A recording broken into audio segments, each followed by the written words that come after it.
Chapter 1. The First Experiments. For most of history, it was not really considered necessary to ask how life began, because the answer seemed obvious. Before the 1800s, most people believed in vitalism. This is the intuitive idea that living things were endowed with a special, magical property that made them different from inanimate objects. The chemicals of life can all be made from the simpler chemicals that have nothing to do with life. Vitalism was often bound up with cherished religious beliefs. The Bible says that God used the breath of life to animate the first humans, and the immortal soul is a form of vitalism. There is just one problem. Vitalism is plain wrong. By the early 1800s, scientists had discovered several substances that seemed to be unique to life. One such chemical was urea, which is found in urine and was isolated in 1799. This was still, just, compatible with vitalism. Only living things seemed to be able to make these chemicals, so perhaps they were infused with life energy and that was what made them special. But in 1828, the German chemist Friedrich Wöhler found a way to make urea from a common chemical called ammonium cyanate, which had no obvious connection with living things. Others followed in his footsteps, and it was soon clear that the chemicals of life can all be made from simpler chemicals that have nothing to do with life. This was the end of vitalism as a scientific concept. But people found it profoundly hard to let go of the idea. For many, saying that there is nothing special about the chemicals of life seemed to rob life of its magic, to reduce us to mere machines. It also, of course, contradicted the Bible. The mystery of life's origin was ignored for decades. Even scientists have struggled to shed vitalism. As late as 1913, the English biochemist Benjamin Moore was fervently pushing a theory of biotic energy, which was essentially vitalism under a different name. The idea had a strong emotional hold. Today the idea clings on in unexpected places. For example, there are plenty of science fiction stories in which a person's life energy can be boosted or drained away. Think of the regeneration energy used by the Time Lords in Doctor Who, which can even be topped up if it runs low. This feels futuristic, but it is a deeply old-fashioned idea.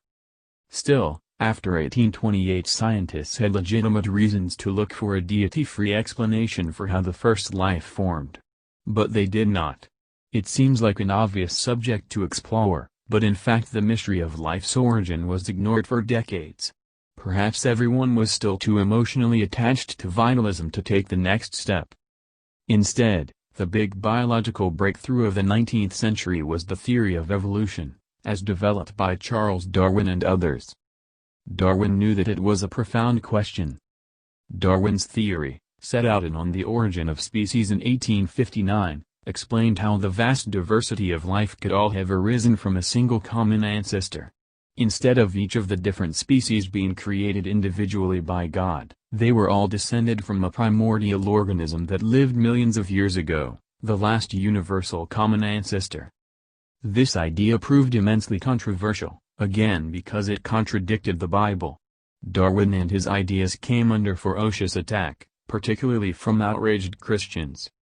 The theory of evolution said nothing about how that first organism came into being. Darwin knew that it was a profound question, but, perhaps wary of starting yet another fight with the Church, he only seems to have discussed the issue in a letter written in 1871. His excitable language reveals that he knew the deep significance of the question. The first hypothesis for the origin of life was invented in a savagely totalitarian country. But if, and oh what a big if, we could conceive in some warm little pond with all sorts of ammonia and phosphoric salts, light, heat, electricity and C present, that a protein compound was chemically formed, ready to undergo still more complex changes. In other words, what if there was once a small body of water, filled with simple organic compounds and bathed in sunlight?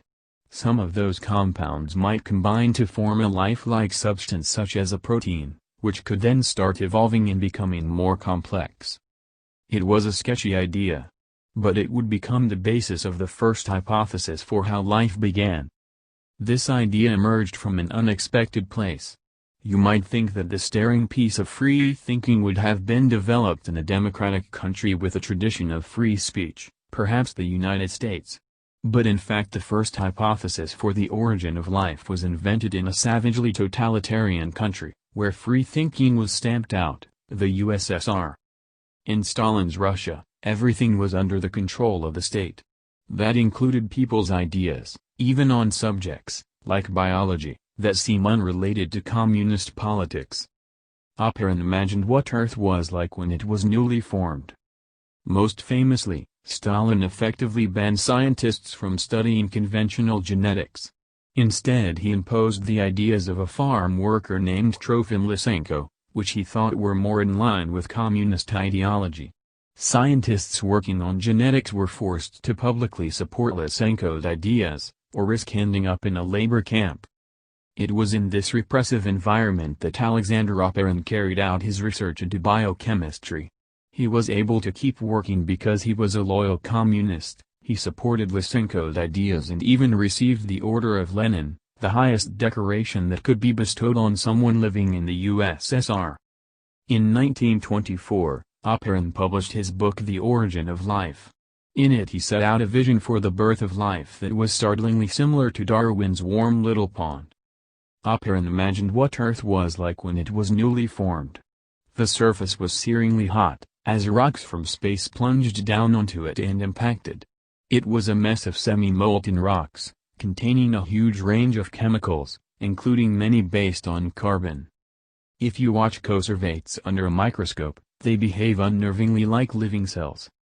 Eventually the Earth cooled enough for water vapor to condense into liquid water, and the first rain fell.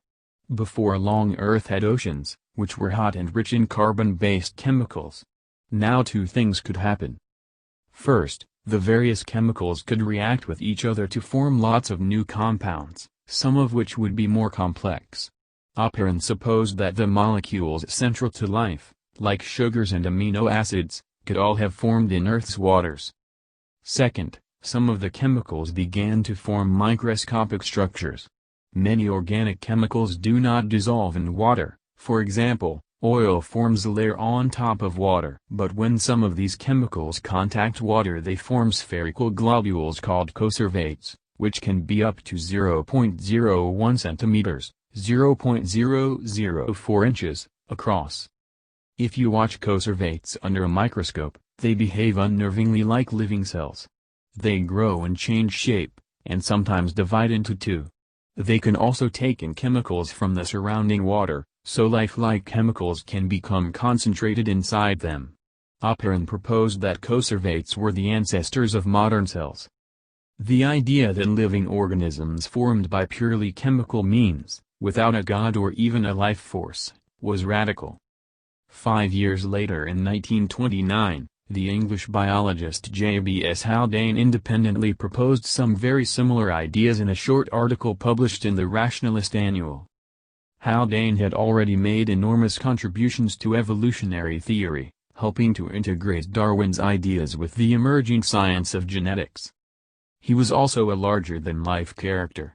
On one occasion, he suffered a perforated eardrum thanks to some experiments with decompression chambers, but later wrote that, the drum generally heals up, and if a hole remains in it, although one is somewhat deaf, one can blow tobacco smoke out of the ear in question, which is a social accomplishment. Just like Oparin, Haldane outlined how organic chemicals could build up in water, until, the primitive oceans reached the consistency of hot dilute soup. This set the stage for the first living or half-living things to form, and for each one to become enclosed in an oily film. It is telling that of all the biologists in the world, it was Oparin and Haldane who proposed this. The idea that living organisms formed by purely chemical means, without a god or even a life force, was radical. Like Darwin's theory of evolution before it, it flew in the face of Christianity. There was one problem. There was no experimental evidence to back it up. That suited the USSR just fine. The Soviet regime was officially atheist, and its leaders were eager to support materialistic explanations for profound phenomena like life. Haldane was also an atheist, and a devoted communist to boot. At that time, to accept or not accept this idea depended essentially on personalities, whether they were religious or whether they supported left or communist ideas, says Origin of Life expert Armin Mulkadjanian of the University of Osnabrück in Germany. In the Soviet Union they were accepted happily because they didn't need God.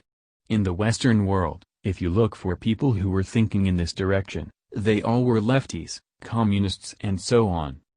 The idea that life formed in a primordial soup of organic chemicals became known as the Apern-Haldane hypothesis. It was neat and compelling, but there was one problem. There was no experimental evidence to back it up. This would not arrive for almost a quarter of a century. By the time Harold Urey became interested in the origin of life, he had already won the 1934 Nobel Prize in Chemistry and helped to build the atomic bomb.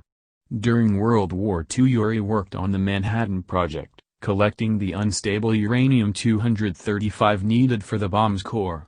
After the war he fought to keep nuclear technology in civilian control. In 1952, Miller began the most famous experiment on the origin of life ever attempted. He also became interested in the chemistry of outer space, particularly what went on when the solar system was first forming. One day he gave a lecture and pointed out that there was probably no oxygen in Earth's atmosphere when it first formed. This would have offered the ideal conditions for Apern and Haldane's primordial soup to form. The fragile chemicals would have been destroyed by contact with oxygen. A doctoral student named Stanley Miller was in the audience, and later approached Urey with a proposal. Could they test this idea? Urey was skeptical, but Miller talked him into it. So in 1952, Miller began the most famous experiment on the origin of life ever attempted.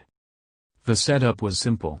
Miller connected a series of glass flasks and circulated 4 chemicals that he suspected were present on the early Earth: boiling water, hydrogen gas, ammonia and methane. He subjected the gases to repeated electric shocks, to simulate the lightning strikes that would have been a common occurrence on Earth so long ago. You can go from a simple atmosphere and produce lots of biological molecules. Miller found that the water in the flask became noticeably pink after the first day, and by the end of the week the solution was deep red and turbid. Clearly, a mix of chemicals had formed. When Miller analyzed the mixture he found that it contained 2 amino acids, glycine and alanine. Amino acids are often described as the building blocks of life. They are used to form the proteins that control most biochemical processes in our bodies. Miller had made 2 of life's most important components, from scratch. The results were published in the prestigious journal Science in 1953. Urey, in a selfless act unusual among senior scientists, had his name taken off the paper, giving Miller sole credit. Despite this, the study is often known as the Miller-Urey experiment. The strength of Miller-Urey is to show that you can go from a simple atmosphere and produce lots of biological molecules, says John Sutherland of the Laboratory of Molecular Biology in Cambridge, UK. Life was more complicated than anyone had thought. The details turned out to be wrong, since later studies showed that the early Earth's atmosphere had a different mix of gases. But that is almost beside the point. It was massively iconic, stimulated the public's imagination and continues to be cited extensively, says Sutherland. In the wake of Miller's experiment, other scientists began finding ways to make simple biological molecules from scratch. A solution to the mystery of the origin of life seemed close. But then it became clear that life was more complicated than anyone had thought. Living cells, it turned out, were not just bags of chemicals, they were intricate little machines. Suddenly, making one from scratch began to look like a much bigger challenge than scientists had anticipated.